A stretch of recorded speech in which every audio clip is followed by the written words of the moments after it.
another unit in Cremorne, which she sold in the early 90s, and then the Pittwater Palm unit, which was sold last year. Of course, she now wants to know why we let her sell them all.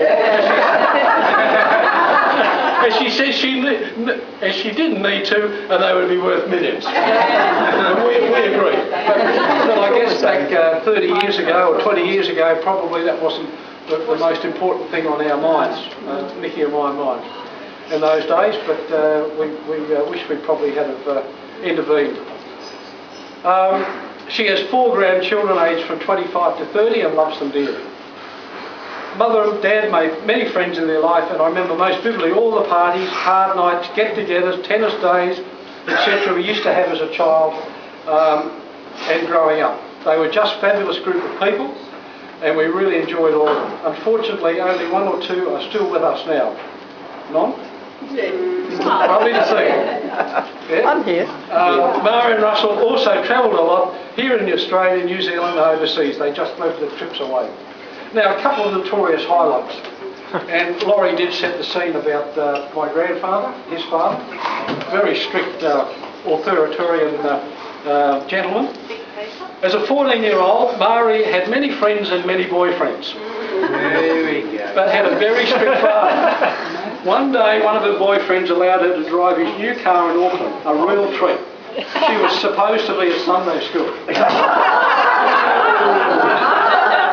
She had no licence and came around the corner and hit a motorcyclist with a sidecar carrying a mother and baby. And then she lost control, went flying across the road into a shop window.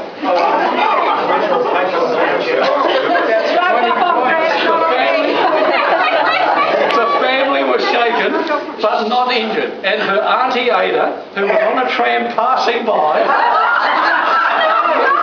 saw it all and fainted.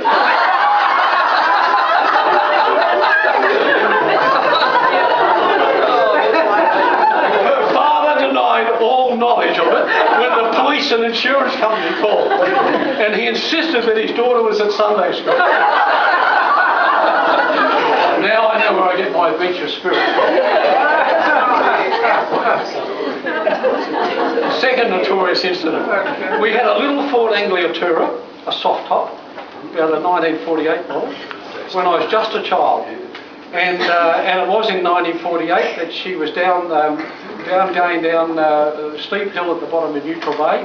The driver's door flew open as she rounded the bend, and in trying to reach out and close it, she lost control, went off the road and into a ditch upside down. Another close call. Unfortunately, I followed in her footsteps when I was in my early 20s, much to her horror. And I'll say no more. We all know it. In summary, there's much, much more I could talk about my mother. But my time is up, obviously. I've been told by my kids, keep it short, Dad. Mari has thoroughly enjoyed her life and its usual ups and downs, although unfortunately she's finding life a lot harder these days, as you're all aware. We try to do our best to make her life as good as can be under the circumstances, and this is a nice place to be near the beach. But she's a real survivor and a highly motivated person. She still wants to discuss world news. Brett, bring down the paper and read me the news. How we can keep making money in real estate and on the share market. Particularly good at the moment. And she's been a major inspiration for me and my children.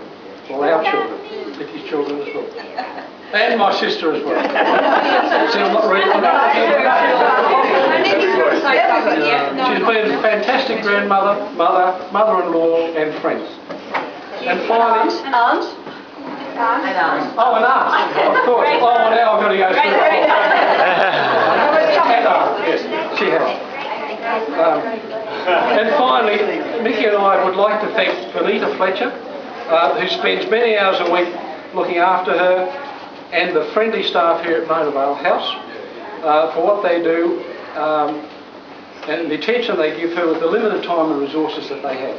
We appreciate it. Once again, Mum, congratulations on achieving 100, and thanks to you all for being with her on this momentous occasion.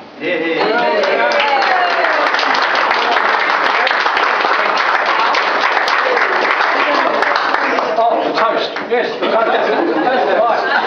I'm glad I've got my little prompter here. My very, very successful nephew here, Jeffrey. Right, well, I'd like to propose a toast Happy birthday. to my mother. I'm reaching 100 years of age. Happy birthday.